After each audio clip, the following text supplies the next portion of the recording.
வணக்கம். உதய் பைந்தமிழாளி நூறிலிருந்து பேசுகிறேன். நூறிலிருந்து கதைக்கிறேன்.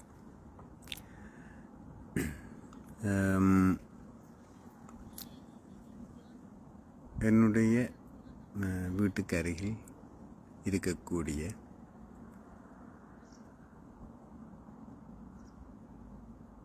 எல்லா மக்களையும் மகிழ்விக்கக்கூடிய ஒரு இடத்தில் இருந்து கொண்டிருக்கிறேன். எனது இடது கையில் ஒரு நூல் இருக்கிறது. எனது வலது கையில் இந்த கைபேசி இருக்கிறது. இந்த வலமும் இடமும் நல்லொரு அழகான வாழ்வியல் தருணத்தை கற்பித்துக் கொடுக்கிறது. எனது கையிலே மனுஷபுத்திரன், உலக அறிந்தவர் என்று சொல்லலாம், உன்னதமாக எழுதக்கூடிய அருமையான கவிஞன் இந்த காலத்தில் கிடைத்தது. எப்பொழுதுமே கவிதையின் கலசம் என்று தான் நான் மனுஷபுத்திரனை பார்க்கிறேன். எழுதுகின்ற ஒவ்வொரு வரிகளும் எப்படி பாரதியினுடைய வரிகள் ஒரு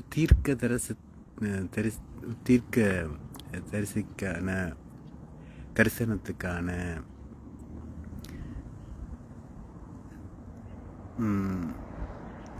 வார்த்தைகளோ அதே போன்றது தான் இந்த மனுஷபுத்திரனுடைய வார்த்தைகளோ. நமக்கு ஏதோ ஒன்று இந்த கவிதைகள் சொல்லிவிட்டு போகும்.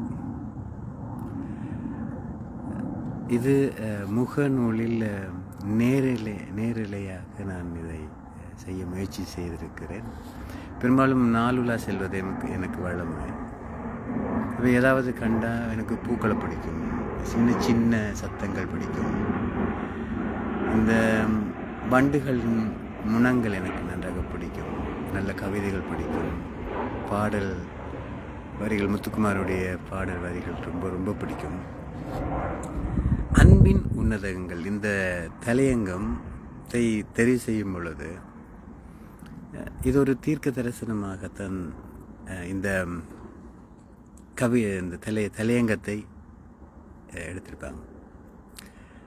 தலையங்கம் வட சொல்லா என்று சில பேருக்கு ஒரு மயக்கம் இருக்குது. இந்த தமிழில் நிறைய சொற்கள் மயக்கம் இருக்குது. நாங்கள் தமிழென்று இருக்கின்ற சொற்களை எல்லாம் நாங்கள் வடமொழிக்குள்ளே சில வேளை சேர்த்து விடுகிறோம். அதனால் ஏனோ அந்த சொற்கள் எல்லாம் சற்று அழுது கொண்டே அந்த பக்கங்களில் நிற்பதுண்டு. அதில் ஒன்றுதான் இந்த தலையங்கம்.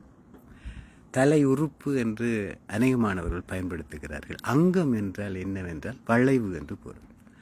அது சங்கு என்ற சொல்லிலிருந்து, அதற்கு முன்னர் அங்கு என்று சொல்லிலிருந்து, இந்த ஆங்கிலேயர் என்று சொல்கிறோம் இல்லையா, அங்கிள்ஸ் என்ற அந்த நிலப்பகுதியிலிருந்து, தென் மார்க்கிலிருந்து இடம்பெயர்ந்த மக்கள் தான் அவர்கள். அவர்கள் அந்த நிலப்பகுதி மக்களாக தங்களை பிரித்தானியாவில் நிலைநிறுத்தி கொண்டார்கள். அந்த ஆங்கிலத்தின் வளர்ச்சி காரணமாக அந்த பிரித்தானியாவுக்குரிய மொழி இறந்து போனது. அது எங்களுடைய காலங்களில் தான் இறந்து போனது. ஒரே ஒருவர் தான் பேசிக்கொண்டிருந்தார். அவர் இறந்தவோடு அந்த மொழியும் இறந்து போனது. பிரித்தானியாவின் மொழி இறந்து போனது. அங்கே ஆங்கிலம் என்பது வந்தேறு குடிகளினுடைய மொழியாகத்தான் இருக்கிறது. அங்கென்ற சொல்லில் இருந்துதான் சங் என்று சொல்லுவார். பொதுவாக சங்கம் உங்களுக்கு தெரியும், சங்கு வளைந்தது உங்களுக்கு தெரியும். சங்கு பற்றி சொல்லும் பொழுது நான் கற்றுக்கொண்ட நாளடிகளில் இருந்து நான் சொல்ல வேண்டும் என்றால், அட்டாலும் பால் சுவையில் குன்றா தளவளாய் நட்டாலும் நண்பல்லார், கெட்டாலும் மேன்மக்களை சங்கு சுட்டாலும் வெண்மை தரும் சொல்வார். அந்த சங்கு என்றது ஒரு வளைவை குறிக்கிறது. அந்த அங்கு என்று சொல்லிலிருந்து அங்கம் என்றுதான் நாங்கள் குறிப்பிடுகிறோம். தலை அங்கம் என்பது தமிழ் சொல். இரண்டு சொற்களை இணைத்த ஒரு சொல் தலையங்கம். இந்த தலையங்கத்தை தெரிவு செய்யும் பொழுது மனுஷபுத்திரன் இதனுடைய நேரம் 6:10 நிமிடங்கள் இந்த கவிதை எழுதும் பொழுது. 10 நிமிடம், 10 நிமயம், இமயம், இமைத்தல் என்ற சொல்லிலிருந்து தான் நிமயம் என்ற சொல் உருவாகி நிமிடம் என்று நாம் சொல்லிக் கொண்டிருக்கிறோம். கடைசியில் எல்லாம் இப்படித்தானா என்று கேட்டான் அன்று ஒருவன். கவிதை தொடங்குகிறது, அழகாக தொடங்குகிறான். கடைசியில் எல்லாம் இதற்குத்தானா என்று கேட்டான் அன்று ஒருவன். கடைசியில் எல்லாம் இந்த சருமத்துக்குத்தானா என்று கேட்டான் இன்று ஒருவன். உங்களுக்கெல்லாம் என்னதான் வேண்டும் என்று எனக்கு தெரியவில்லை. சருமத்தின் உன்னதங்களையே கடக்க முடியாத நான் சருமத்துக்கு அப்பால் இருக்கும் உன்னதங்களை எப்படி கண்டடைவேன்? நான் கேட்பது அவ்வளவு கூட அல்ல. நீ நீங்கிச் சென்ற அறையின் நறுமணத்தை பிரிய மனமில்லாமல் அங்கேயே நான் முழுக்க அமர்ந்தவன் நான் என்று அந்த கவிதை முடியும். இந்த கவிதையை அவன் எழுதும் பொழுது 6 மணி 10 நிமிடம். அந்த நேரத்தை கூட குறிப்பிடுவது சிறப்பாக இருக்கிறது. இந்த கவிதை எழுதிய காலம் 18ஆம் தேதி 3ஆம் மாதம் 2017ஆம் ஆண்டு. அண்மையில் அல்ல, 2026 நிற்கிறோம். இன்னும் 10 ஆண்டுகளாகியும் இந்த வரிகளும் இந்த கவிதை படிமமும் அது அனுபவித்து பார்த்தா தான் தெரியும். அந்த படிமத்துக்கு ஏற்ற மாதிரி தான் உங்களுக்கு ஒரு படிமத்தை இப்பொழுது காட்டிக் கொண்டிருக்கிறேன். ஓட வேண்டிய ஒரு இடத்தில் கூழாங்கற்கள் இருக்கின்றன. கூழாங்கற்கள்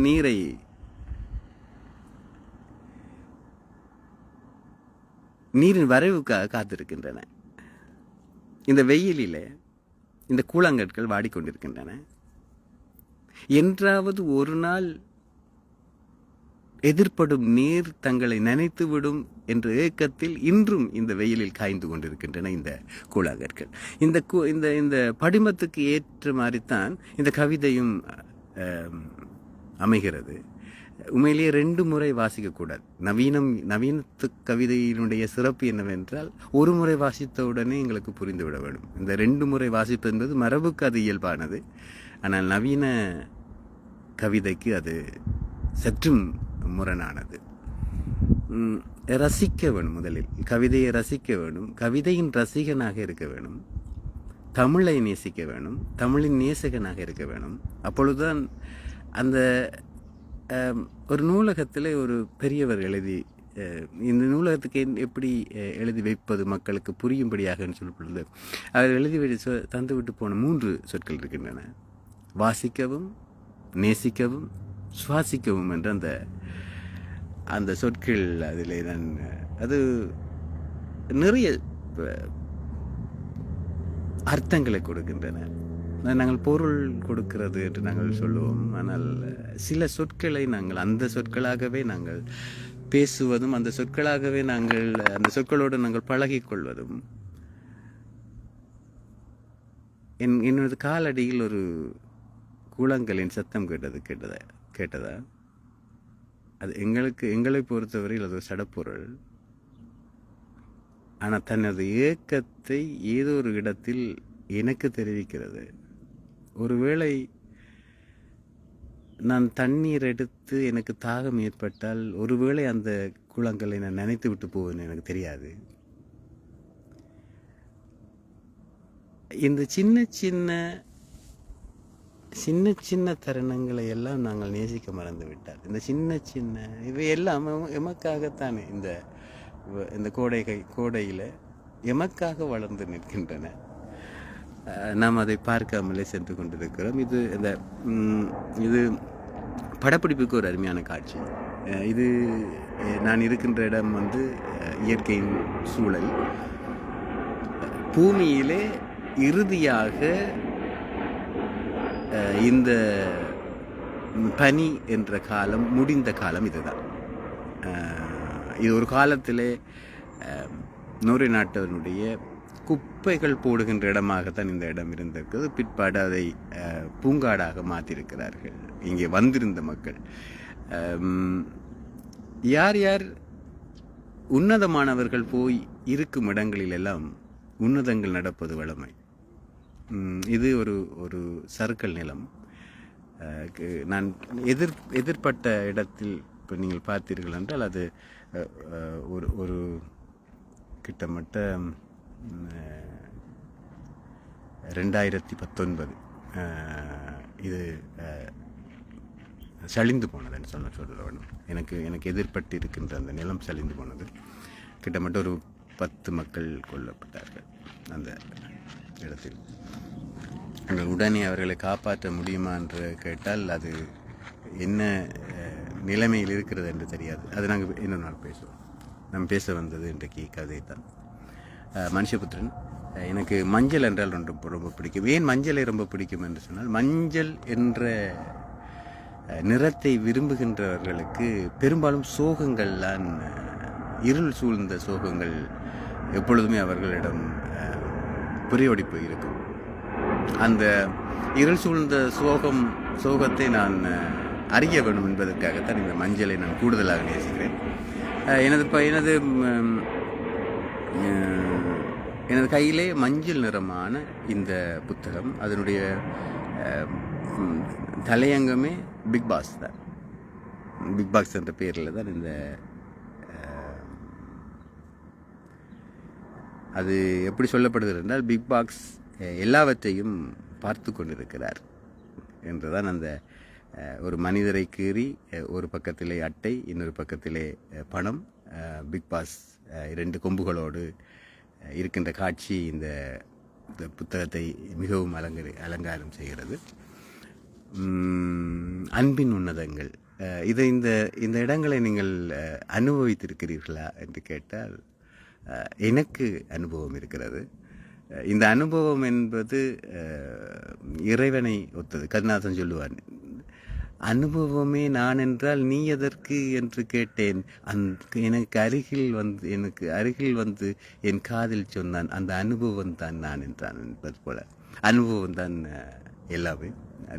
அனுபவம் தான் வாழ்க்கையின் உன்னதமாக இருக்கிறது. மீண்டும் ஒருமுறை அந்த கவிதையை நான் வாசித்து காட்டுறேன்.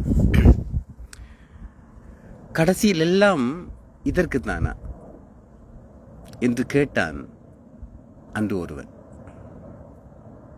கடைசியில் எல்லாம் இந்த சருமத்துக்குத்தானா என்று கேட்டான் இன்று ஒருவன். உங்களுக்கெல்லாம் என்னதான் வேண்டும் என்று எனக்கு தெரியாது. சருமத்தின் உன்னதங்களையே கடக்க முடியாத நான் சருமத்துக்கு அப்பால் இருக்கும் உன்னதங்களை எப்படி கண்டடைவேன்? நான் கேட்பது அவ்வளவு கூட இல்லை.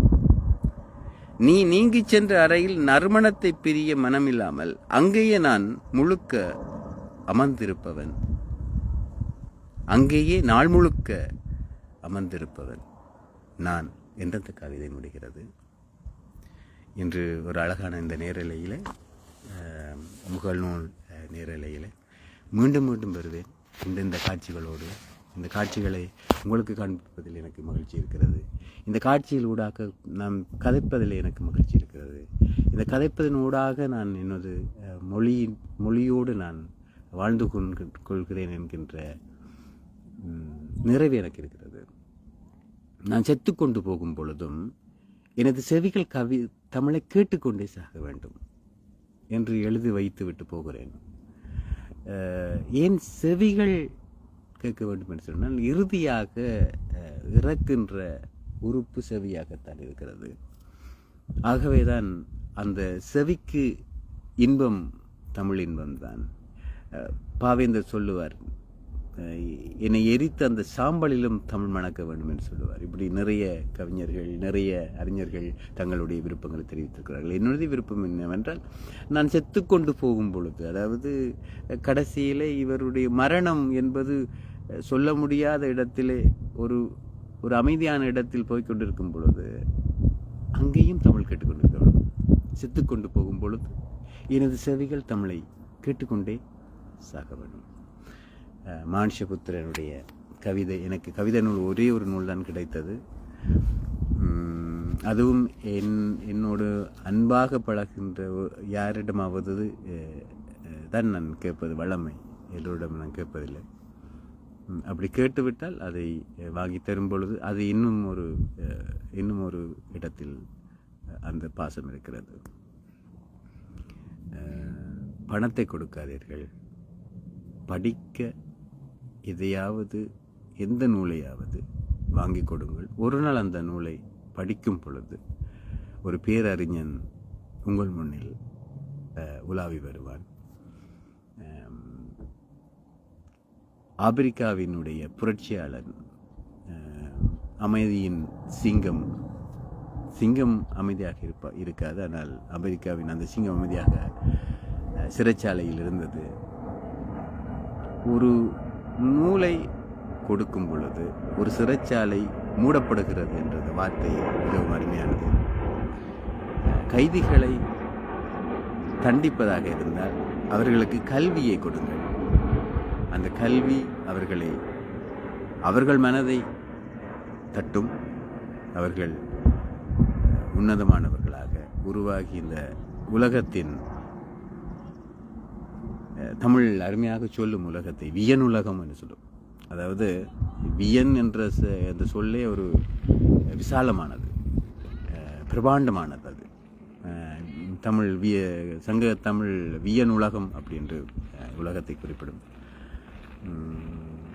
நாம் ஒவ்வொரு இடங்களுக்கு செல்லும் பொழுதும், ஒரு கண்டங்களை தாண்டும் பொழுதும், அந்த கண்டங்களில் இருக்கக்கூடிய மக்களோடு பழகும் பொழுதும், அந்த உயிரினங்களோடு நாங்கள் பார்க்கும் பொழுதும், அந்த அழகுகளை நாம் நேசிக்கும் பொழுதும், அந்த நேசத்தில் இருந்து, அந்த பாசத்திலிருந்து, அந்த காதலில் இருந்து நாம் நிறையவற்றை கற்றுக்கொண்டு போகிறோம். அப்படித்தான் மனித வாழ்க்கையும் ஏதோ ஒன்றை நமக்கு கற்றுவிட்டு போகிறது, இந்த கூழாங்கற்களைப் போல. இன்னும் ஒரு நேரலையில் உங்களோடு சந்தித்துக் கொள்கிறேன். உதய் பைந்தமிழாளி நூறிலிருந்து. வணக்கம் உறவுகளே.